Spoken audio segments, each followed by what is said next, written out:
நீங்க தானே 60 ஆண்டுகள விடுதலை பெற்ற 78 ஆண்டுகள இந்தியாவை அரை நூற்றாண்டுகள் ஆண்ட பெருமக்கள் யாரு? சீர்திருத்தம் பண்ணாம என்ன சீப்போச்சு சீவிட்டு இருந்தீங்களா? ஏதாவது தோன்றத பேசுறது. சீர்திருத்தம் செய்ய வேண்டும். யாரு செய்யறது? சீமானா? அதுக்கு மேல அவர் என்ன செய்ய முடியும்னு சொல்றேன். நீங்க உங்களை கொன்னுட்டு வீட்டுல போய் அம்மாட்ட சாரி சொல்லிடுறேன், சரியாயிருமான்னு பாரு. அதனாலதான் ஆளுங்கட்சி எதிர்கட்சி மாறி மாறி குற்றச்சாட்டு வச்சுக்கிறதுக்கு பேர் தான் ஆளுங்கட்சி எதிர்கட்சி. உண்மையின் பக்கம் நிக்க முடியுமா? நீங்க இந்த கொலையை பேசுனா அந்த ஜெயராஜ் பெனிக்ஸுக்கு அவர் போவாரு. உங்க காவல்துறையின் மேல நம்பிக்கை இல்லையா? எதுக்கு சிபிஐ விசாரணை கேட்கறீங்க? மத்திய புலனாய்வு விசாரணை எது கேட்கறீங்க? என்னுடைய காவல்துறை தோல்வி அடைஞ்சிருச்சுன்னு ஒத்துக்கிட்டா நீங்க தகுதி இழக்கிறீங்களா? அப்போ இல்ல என்ன நடந்ததுன்னு யாருக்கு தெரியல? இங்க நிக்கிற யாருக்கா தெரியலையா? விசாரிக்கிறதுக்கு சொல்லுங்க. அடிச்சு கொள்றதுக்கு அதிகாரம் இருக்கு, தெரியுது. விசாரிச்சு உண்மை நிலமட்ட அதிகாரம் இல்ல, தெரியலையா? இப்ப காவலர்கள் விசாரணை என்கிற பேர்ல நீங்க பாக்குறீங்க, அவங்க காவல் நிலையத்துல போய் முறைப்படி புகார அளிச்சிருக்கணும். முதல்ல அந்த புகாரின் அடிப்படையில முதல் தகவல் அறிக்கை எஃப்ஐஆர் குற்றப்பதிவு நடந்திருக்கு. அதற்கு பிறகு உரிய நபரை அழைத்துட்டு வந்து காவல் நிலையத்தில் விசாரிச்சு அந்த குற்றம் நிகழ்ந்திருக்குமானால் அதற்கு ஏற்ப நடவடிக்கை எடுக்கணும். இதுதான் இருக்கிற மரபு. இது எதுவுமே இல்லாம சீருடை அணியாத காவலர்கள் 5 பேர் வந்து அவரை அழைச்சிக்கிட்டு காவல் நிலையத்துக்கும் போகல, வேற ஒரு இடத்தில் வைத்து அடித்து, ஒரு இளைஞனுடைய உடலில் இருந்து உயிர் பிரியுது என்றால்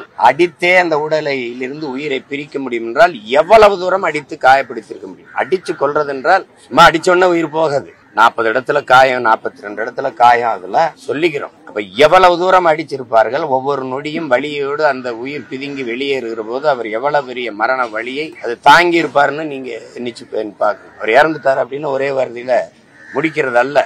அறிவார்ந்த தமிழ் சமூக மக்களிடத்திலே இந்த பிள்ளைகள் நாங்கள் எழுப்புகிற கேள்வி, இத்தனை வழக்குகள் அவர் மீது பதியப்பட்டிருக்கு, ஏன் எந்த நடவடிக்கையுமே எடுக்காம இருந்திருக்குது? ஏன் எல்லா காவல் நிலையங்களையும் புகார் அளித்திருக்கிறார்கள், ஆனால் அவரை கைது பண்ணார்கள், சிறைப்படுத்தினார்கள் என்று செய்தியே வரவில்லையே? ஏன்? அப்போது இந்த மக்களிடத்திலே வேலை வாங்கி தருகிறேன் என்றெல்லாம் சொல்லி வசூலித்த பணத்தில் அவர் அவர்களுக்கு பங்கு கொடுத்திருக்கிறாருங்கிற சந்தேகம் வருதா இல்லையா?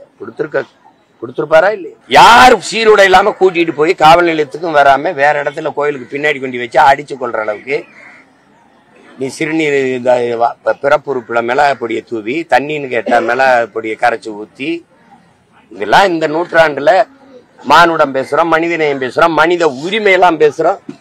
இதெல்லாம் வருதா? இதுல வருதா? எங்களுக்கு போராட அனுமதி கேட்டா எவ்வளவு நெறிமுறைகளை பேசுறீங்க, விதிமுறைகளை பேசுறீங்க. இவ்வளவு நெறிமுறையை பின்பற்று. நீங்கள் அஜித்தை விசாரிக்கும் போது அந்த நெறிமுறைகளை எல்லாம் பின்பற்றி இருந்தா அவன் செத்துருக்க மாட்டான், நாங்க போராடி இருக்க மாட்டோம், நாங்க அம்மா பிள்ளைகள் அங்க நின்று அழுதுருக்க மாட்டோம். இந்த காவல்துறை யாருடைய தலைமையின் கீழே இயங்குது? யாருடைய இலாக்கா? யாருடைய துறை? மாண்புமிகு தமிழர் முதலமைச்சருடைய துறை தான் காவல்துறை, உளவுத்துறை, சிபிசிஐடிங்கிற சிறப்பு விசாரணை பிரிவெல்லாம். உங்க காவல்துறையின் மேல நம்பிக்கை இல்லையா? எதுக்கு சிபிஐ விசாரணை கேட்கறீங்க? மத்திய புலனாய்வு விசாரணை எது கேட்கறீங்க? எது கேட்கறீங்க? நீங்க தான் மாநில சுயாட்சி, மாநில உரிமையெல்லாம் பேசுனீங்க. உங்க காவல்துறை மேல உங்களுக்கே நம்பிக்கை இல்லையா? சரியா விசாரிக்கலையா? உங்களுடைய உளவுத்துறை சரியா இயங்கலையா? அது சரியில்லையா?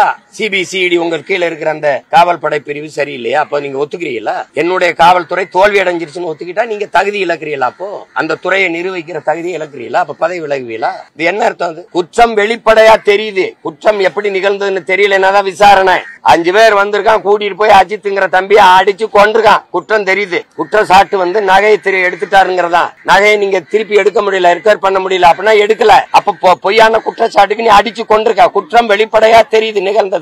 அடிச்சிருக்காங்க, செத்துருக்காரு, தெரியுது. அப்ப உத்தரவு பிறப்பிச்சவன் யாரு, எதனால இருந்தா அதான் நடவடிக்கை எடுக்கணும். இதுல என்ன விசாரிக்க வேண்டிய தேவை என்ன இருக்கு? இல்ல என்ன நடந்ததுன்னு யாருக்கு தெரியல? இங்க நிக்கிற யாருக்கா தெரியலையா விசாரிக்கிறதுக்கு? சொல்லுங்க. நீ நடவடிக்கை எடுக்காம காலம் கடத்துறதுக்கு நீ ஏமாத்துற. சிபிசிஐடி இந்த காவல்துறை விசாரணையிலிருந்து சிபிஐக்கு மாத்திரம் விசாரணைங்கிறது எங்களை ஏமாத்துறதுக்கு தானே ஒழிய இதை மாத்தி இதுவரை சிபிஐ விசாரணையில நிரூபிக்கப்பட்ட நீதி, கொண்டு வரப்பட்ட காப்பாற்றப்பட்ட நீதி ஏதாவது இதுவரை எத்தனை வழக்கு சிபிஐக்கு மாற்றப்பட்டிருக்கு? அதனால என்ன நன்மை நடந்திருக்கு? நீங்க தான் எல்லாத்தையும் மாநில மத்திய அரசு பறிச்சு வச்சுக்கிறது எல்லா உரிமைங்கிறீங்க. அப்புறம் நீயே மத்திய அரசு கொடுக்குற விசாரிச்சு என்று சொல்லு அப்படின்னு.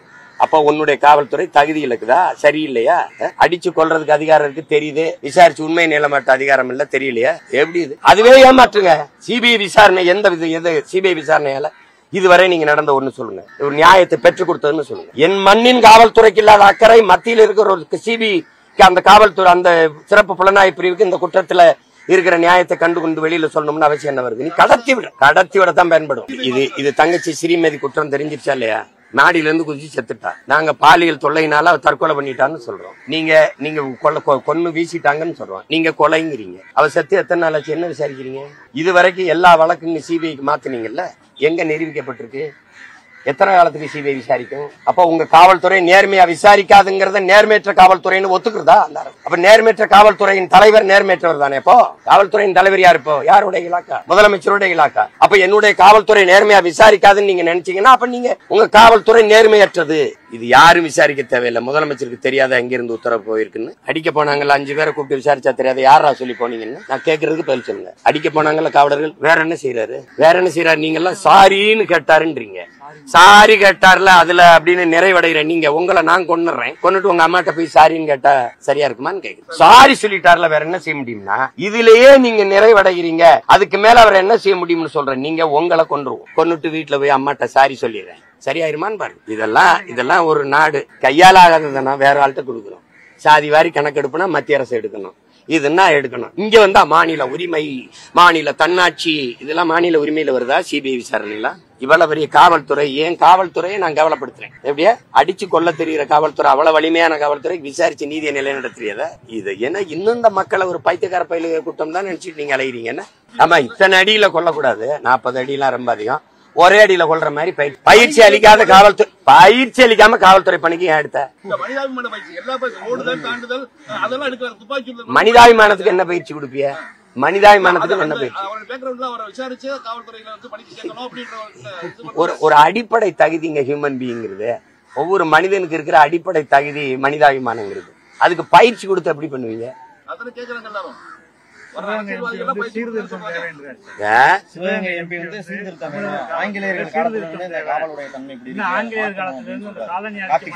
அதை நான் வரவேற்கிறேன். நீங்க தானே 60 ஆண்டுகால விடுதலை பெற்ற 78 ஆண்டுகால இந்தியாவை அரை நூற்றாண்டுகள் ஆண்ட பெருமக்கள் யாரு? சீர்திருத்தம் பண்ணாம என்ன சீப்போச்சு சீவிட்டு இருந்தில? ஏதாவது தோன்றத பேசுறது. சீர்திருத்தம் செய்ய வேண்டும். யாரு செய்யறது?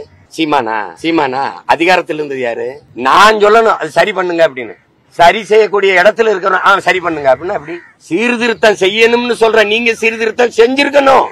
உண்மை குற்றவாளிய மறைக்கிறதுக்கே நீங்க நடவடிக்கை எடுத்துட்டே இருக்கீங்க. இப்ப இந்த காவலர்களா வந்து அடிக்கல இல்ல, இந்த காவலர்களா முடிவெடுத்து தம்பி அஜித் அடிச்சு கொண்டிருக்க முடியாது இல்ல. யாரோ ஒருத்தர் சொல்லிருக்கணும்ல, அவர் யாரு? அவரை சொல்லு.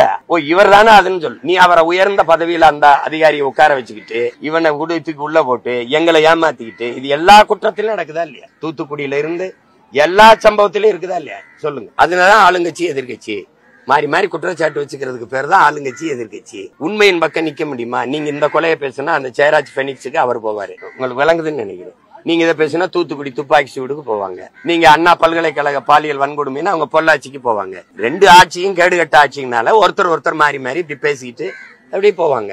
நான் அதை பத்தி கவலைப்படல. நான் தடை மீறி ஆர்ப்பாட்டம் செய்வேன்னு தான் வந்தேன். இப்ப தந்திருக்காங்க, மேடை போட்டுக்கிட்டு இருக்காங்க, போவேன். இது மாதிரி 100 கேள்வி வச்சிருக்கேன், கேட்பேன்.